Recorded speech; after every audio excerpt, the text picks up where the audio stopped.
Welcome back to the New World of Education Astrology YouTube channel. Good morning everyone. Today we will see about unit 9th one UGTRB syllabus 9th one பூச்சிக்கொல்லிகள். ஓகேவா, அது வந்து இப்போ second வரை முடிச்சிருந்தோம். Third வந்து இன்னைக்கு start பண்ணலான்னு நினச்சேன். பட்டு ராஸ்பிரண்ட் வந்து திரும்ப கேட்டுக்கே இருந்தாங்க, இந்த பெஸ்டிசைடு டைப்ஸ் ஆஃப் பெஸ்டிசைட்ஸ் போடுங்க அப்படின்னு சொல்லிட்டு. சரி, இதை போட்டுட்டு நம்ம நெக்ஸ்ட் கிளாஸ்லேருந்து வந்து தேர்ட் யூனிட் ஸ்டார்ட் பண்ணலாம். நான் எக்ஸாமுக்கு ப்ரிப்பேர் பண்ணுறவங்க வந்து லாஸ்ட்டு 3 யூனிட்டு கொஞ்சம் வெல் ப்ரிப்பேர்டாக இருக்க மாட்டாங்க. ஸோ அதுலேருந்து டவுட் கேட்கும்போது நம்ம வந்து இக்னோர் பண்ண முடியலை. ஸோ அதனால் வந்து இன்றைக்கி யூனிட் 9th 1 பூச்சிக்கொல்லிகள் வந்து டாபிக் வந்து எடுத்திருக்கேன். அவங்க வீடியோக்குள்ளே போகலாம். அதுக்கு முன்னாடி நம்ம சேனலை ஃபஸ்ட் டைம் பார்க்குறீங்க அப்படின்னா கண்டிப்பாக சப்ஸ்கிரைப் பண்ண மறக்காதீங்க. அப்போ தான் நம்ம போடுற வீடியோஸ் வந்து உங்களுக்கு உடனுக்குடனே நோட்டிஃபிகேஷனாக வரும். அண்ட் ஆல்சோ ஸ்கிப் பண்ணாமல் பாருங்கள். பார்த்துட்டு உங்களுக்கு பிடிச்சிருந்தா ஒரு லைக்கை கொடுங்க. அண்ட் ஆல்சோ உங்கள் தமிழ் மீடியம் ஃப்ரெண்ட்ஸ் யாராவது இருந்தாங்கன்னா அவங்களுக்கும் ஷேர் பண்ணுங்கள். அண்டு உங்களோட ஐடியாஸ் என்ன அப்படிங்கிறத வந்து கமெண்ட் செக்ஷனில் கண்டிப்பாக கமெண்ட் பாக்ஸில் சொல்லுங்கள். ஓகே ஃப்ரெண்ட்ஸ், வாங்க வீடியோக்குள்ளே போகலாம். ஃபஸ்ட்டு பூச்சிக்கொல்லிகள் அப்படின்னா என்ன? பூச்சிக்கொல்லிகள் அப்படின்னு சொல்லும்போது அது வந்து நமக்கு தீங்கு தர்ற பூச்சிகளாக இருக்கட்டும், இல்லை பயிர்களுக்கு தீங்கு தர்ற பூச்சிகளாக இருக்கட்டும், தீங்கு விளைவிக்கும் பூச்சிகளாக இருக்கட்டும், அதை அழிக்கிறதுக்கோ தடுக்கிறதுக்கோ அழிக்கிறதுக்கோ இல்லை அதை விரட்டுறதுக்கோ கொண்டு வரப்பட்ட பொருள்கள், யூஸ் பண்ணுற அந்த பொருள்களை தான் நம்ம என்ன சொல்கிறோம்னா பூச்சிக்கொல்லிகள் அப்படின்னு சொல்கிறோம். ஓகேவா, நமக்கு மீன்ஸ் மனிதர்களுக்கும் பயிர்களுக்கும் தீங்கு விளைவிக்கும் பூச்சிகளை தடுக்கவும் அழிக்கவும் விரட்டவும் கொண்டு வரப்பட்ட சப்ஸ்டன்ஸ் பொருள்கள் தான் வந்து பூச்சிக்கொல்லிகள். ஓகேவா, அது பூச்சிகளையோ தாவரங்களையோ களைச்செடிகளையோ பாக்டீரியாக்களையோ பறவைகளையோ அழிப்பதாக இருக்கலாம். இப்போ மேக்சிமம் பூச்சிகளை கொள்றதுக்கு தான் கொண்டு வர்றோம். அதோடு சேர்த்து ஒரு லேண்டில் வந்து நம்ம அதை தெளிக்கும் போது கண்டிப்பாக அதில் தாவரங்களும் அழிய தான் செய்யும். களைச்செடிகளை ஸ்பெசிஃபிக்காக எடுக்கணும்னா அதுக்காகவும் பூச்சிக்கொல்லிகளை வந்து யூஸ் பண்ணுறோம். அண்ட் அதில் பாக்டீரியன்ஸ் நிறையா ஸ்ப்ரெட் ஆகுது அப்படின்னா பாக்டீரியா அழிக்க யூஸ் பண்ணுறோம். இல்லை பேர்ட்ஸ் வந்து அதுக்கு அஃபெக்ட் கொடுக்குது நம்மளோட தாவரங்களுக்கு அப்படின்னா அதை அழிக்கிறதுக்கு கூட இந்த பூச்சிக்கொல்லிகளை வந்து நம்ம யூஸ் பண்ணுறோம். அண்டு இது என்னவா இருக்கலாம்னா வேதிய கெமிக்கலாக இருக்கலாம் அல்லது உயிரிய தீங்கு நீக்கியாக வந்து இருக்க முடியும். நம்ம யூஸ் பண்ணுறது கெமிக்கலாக இருக்கும், இல்லைன்னா பயோடிகிரேடபிளாக வந்து இருக்கும். அண்டு கண்டிப்பாக இது என்ன அப்படின்னா வந்து மனித இனத்திற்கு வந்து தீங்கு விளைவிக்கிறது தான். ஏன்னா நேச்சரில் இருக்கிறத நம்ம நேச்சராக விடணும். நம்மளோட யூஸ்க்காக நம்ம என்ன செய்கிறோம் அப்படின்னா பேடியோ ஏதோ ஒரு ஃபீல்டில் வயலில் நம்ம கல்ச்சர் பண்ணுறோம். அப்போ நம்மளோட இது அதனால் ஓன் பர்பஸ்க்காக நம்ம என்ன செய்கிறோம் அப்படின்னா வந்து அந்த நேச்சரே நம்ம மாற்றணும்னு நினைக்கும் போது அது கண்டிப்பாக நமக்கும் வந்து என்னென்னா தீங்கு விளைவிக்கக்கூடிய ஒரு இதுவாக தான் வந்து இருக்கும். ஓகேவா, ஸோ இது வந்து என்ன சொல்கிறோம் அப்படின்னா மனித இனத்திற்கு கண்டிப்பாக தீங்கு விளைவிப்பதாக தான் இந்த பெஸ்டிசைட்ஸ் வந்து பெரும்பாலும் இருக்குது. அண்டு இதோட டைப்ஸ் என்னெல்லாம் டைப்ஸ் இருக்குன்னா ஹெர்பிசைட்ஸ் அப்படின்னு சொல்கிறோம், தாவர களைக்கொல்லிகள்னு சொல்லுவோம். களைச்செடிகளை வந்து அழிக்கிறதுக்காக பயன்படுகிறது.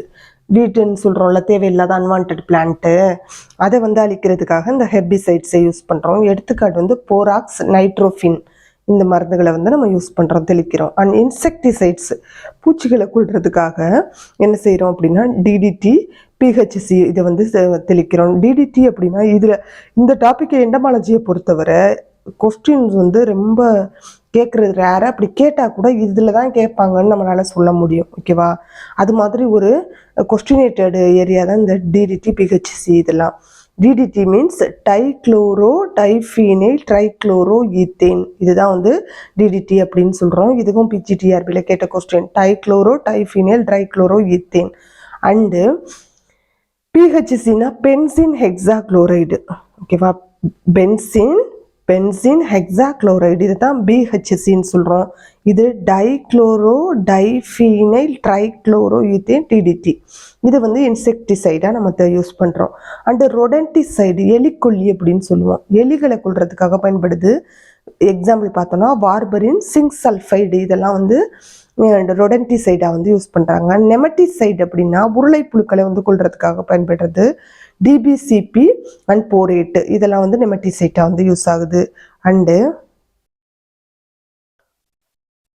மொலக்சிசைடு அப்படின்னு சொல்லுவோம், மொலஸ்கா, தட் இஸ் மெல்லுடலிகளை கொள்றதுக்காக பயன்படுறது வந்து மொலக்கிசைட்ஸ் அப்படின்னு சொல்கிறோம்.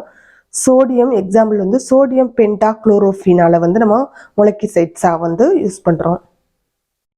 நெக்ஸ்ட்டு ஃபங்கிசைடாக வந்து எதை யூஸ் பண்ணுறோம்னா பூச்சிக்கொல்லிகள்னா பூஞ்சைக்கொல்லின்னு சொல்லுவோம்.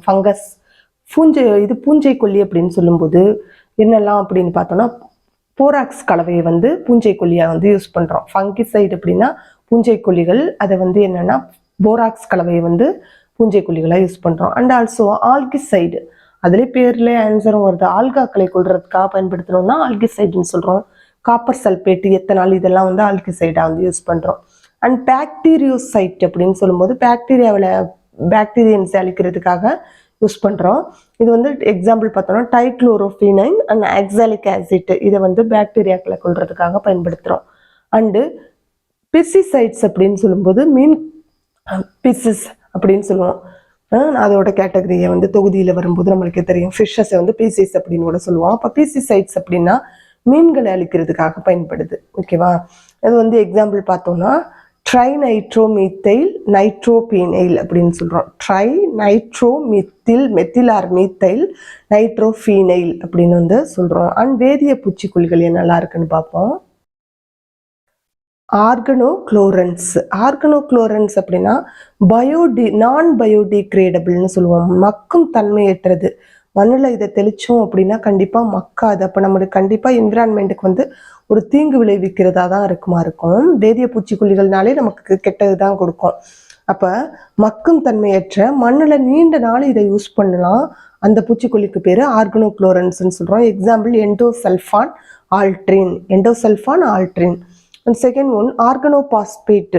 இதில் பார்த்தோம்னா ஆல்கஹால் கலவைன்னு சொல்கிறோம்ல, இந்த ஆல்கஹாலும் பாஸ்பாரிக் ஆசிட், இது ரெண்டையும் சேர்ந்த ஒரு மிக்சர் ஆஃப் சப்ஸ்டன்ஸ் தான் வந்து இந்த ஆர்கனோபாஸ்பேட் சொல்கிறோம். ஆல்கஹால் அண்டு பாஸ்பாரிக் ஆசிட் இதோட கலவை. இது ரொம்ப ரொம்ப ஹைலி டாக்ஸிக், ரொம்ப தீங்கு விளைவிக்கிற தன்மையோட இருக்கும். எக்ஸாம்பிள் வந்து மாலத்தியான். நெக்ஸ்ட் கார்பமேட் அப்படின்னா கார்பானிக் ஆசிட்டும் கார்பாரில் டைமெட்டிலின் இதெல்லாம் யூஸ் பண்ணுறோம். இந்த கெமிக்கலுக்கு பேர் வந்து கார்பமேட் அப்படின்னு வந்து சொல்கிறோம். ஓகேவா? இதுவும் வேதிய பூச்சிக்கொல்லியாக பயன்படுது. கார்பாமிக் ஆசிட், கார்பாரில் டைமெட்டிலின் இதோட கலவை. அண்டு இதோட பயன்கள், இந்த மாதிரி நம்ம பூச்சிக்கொல்லிகள் யூஸ் பண்ணுறதுனால என்ன யூஸ்னா, தீங்கு தரும் பூச்சிகள்கிட்ட இருந்து பாதுகாப்பு கிடைக்குது. இப்போ எக்ஸாம்பிளுக்கு நம்ம வந்து ஒரு தாவர கிடங்கு வச்சுருக்கோம் அப்படின்னா தானிய கிடங்கு வந்து அழிக்கிறதுக்காக பூச்சிகள் வருது. ஸோ அதை அழிக்கிறதுக்கு யூஸ் பண்ணுறோம். அண்ட் ஆல்சோ ஒரு பயிர் நல்லபடியாக வளர்ந்து நம்மளுக்கு மகசூல் அதிகமாக கிடைக்கணும் அப்படின்னா அதில் வர்ற வீடு, இந்த களைக்கொல்லிகளாக இருக்கட்டும், பூச்சிக்கொல்லிகளாக இருக்கட்டும், வேறு ஃபிஷ்ஷஸ், இது மாதிரி எக்ஸ்ட்ரா தேவையில்லாத எல்லாத்தையும் அழிக்க இதை யூஸ் பண்ணுறோம். ஸோ நமக்கு வந்து என்னென்னா எக்கனாமிக்கலாக வந்து நமக்கு ஒரு இம்பார்ட்டன்ட் கிடைக்கிது. பட்டு தீமைகள் அப்படின்னு பார்த்தோம்னா உணவு சங்கிலி வந்து டோட்டலாக அஃபெக்ட் ஆகுது. ஒரு பூச்சி வந்து அதை சாப்பிட என்ன ஆயிடுது அப்படின்னா அதுக்கே வந்து அது சர்வைவ் ஆகி போயிடுது. அதுவே அதுக்கு ஃபுட்டாகவும் மாறிடுது சம்டைம்ஸ். அப்போ சூப்பர் பெஸ்ட்டாக மாறி போயிடும். அது மாதிரி எல்லாம் இருந்துச்சுன்னா ரெகுலராக நம்ம பூச்சிக்கொல்லியை யூஸ் பண்ணும்போது அது வந்து ஃபீடாகவே எடுத்துக்க ஆரம்பிச்சு அதில் சர்வை பண்ண ஆரம்பிச்சிருச்சு அப்படின்னா அதோட இனத்தை அதிகமாக இறக்கி அது என்ன செய்யணும், மல்டிப்ளை பண்ண ஆரம்பிச்சிடும். ஸோ அதுலேருந்து வர்ற உயிர்கள் எல்லாமே நமக்கு இன்னும் தீங்கு விளைவிக்கிறதா இருக்கும். ஸோ அந்த ஃபுட் செயின் வந்து டோட்டலாக அஃபெக்ட் ஆகுது. ஒவ்வொரு உயிருக்கும் கடத்தப்படுது அது வரிசையாக. அப்போ வந்து கண்டிப்பாக சூப்பர் பெஸ்ட்டாக மாறுறதுக்கு பாசிபிலிட்டிஸ் அதிகம் இருக்குது. அண்டு நெக்ஸ்ட் பார்த்தோம் அப்படின்னா லேண்ட் பொல்யூஷனை கிரியேட் பண்ணுது. ஏன்னா மண்ணில் தான் தெளிக்கிறோம் எல்லாத்தையும்.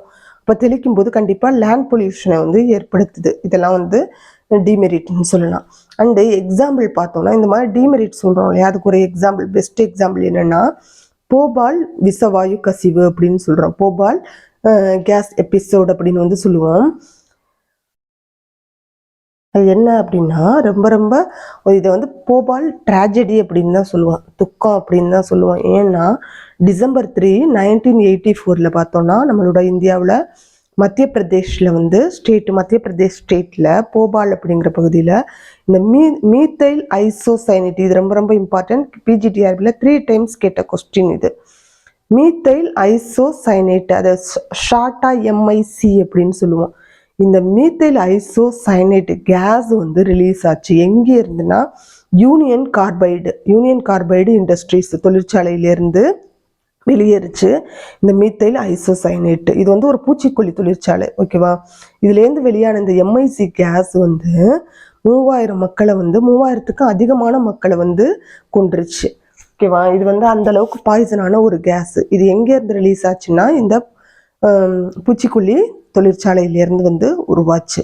ஸோ இது வந்து ஒரு பெரிய எக்ஸாம்பிள். நம்ம வந்து பெஸ்டிசைட்ஸ் யூஸ் பண்ணுறோம் அப்படின்னாலும் அதனால ஏற்பட்ட பெரிய ஒரு தீங்கு அப்படின்னு சொன்னோம்னா இது பெஸ்ட் எக்ஸாம்பிளாக சொல்லலாம். ஓகேவா? இதுலேருந்து கொஸ்டின் கேட்கறதுக்கு அதிகமான பாசிபிலிட்டிஸ் இருக்குது. போபால் விஷவாயு கசிவு வந்து December 3, 1984 மத்திய பிரதேஷ் மாநிலத்தில் போபாலில் ஏற்பட்டுச்சு. ரிலீஸ் ஆன அந்த கேஸோட பேர் வந்து மித்தைல் ஐசோசைனேட்டு. இதை வந்து நம்ம ஷார்ட்டாக MICன்னு சொல்கிறோம். எந்த தொழிற்சாலைனா யூனியன் கார்பைடு தொழிற்சாலை, இன்செக்டிசைட்ஸ் தொழிற்சாலை, பெஸ்டிசைட்ஸ் தயாரிக்கிற தொழிற்சாலை. இதனால இறந்தவங்க பார்த்தோன்னா 3000க்கு அதிகமான மக்கள் வந்து இதனால இறந்தாங்க. ஸோ இதுதான் வந்து இந்த பூச்சிக்கொல்லிகளோட டைப்ஸ் அண்ட் ஆல்சோ அதனால ஏற்படுற அந்த பாதிப்பு. அண்டு நம்ம அவங்க வந்து கேட்டதுனால இந்த டாப்பிக்கை வந்து இன்னைக்கு போட்டோம். நெக்ஸ்ட்டு நம்ம ஃபர்தராக நம்மளோட யூனிட் 3லேருந்து ஸ்டார்ட் பண்ணுவோம். ஓகே ஃப்ரெண்ட்ஸ், இந்த சேனல் உங்களுக்கு பிடிச்சிருந்துச்சுன்னா லைக் பண்ணுங்கள், ஷேர் பண்ணுங்கள், சப்ஸ்கிரைப் பண்ணுங்கள். கூடவே உங்களோட கமெண்ட் பாக்ஸில் சொல்லுங்கள். தேங்க்யூ.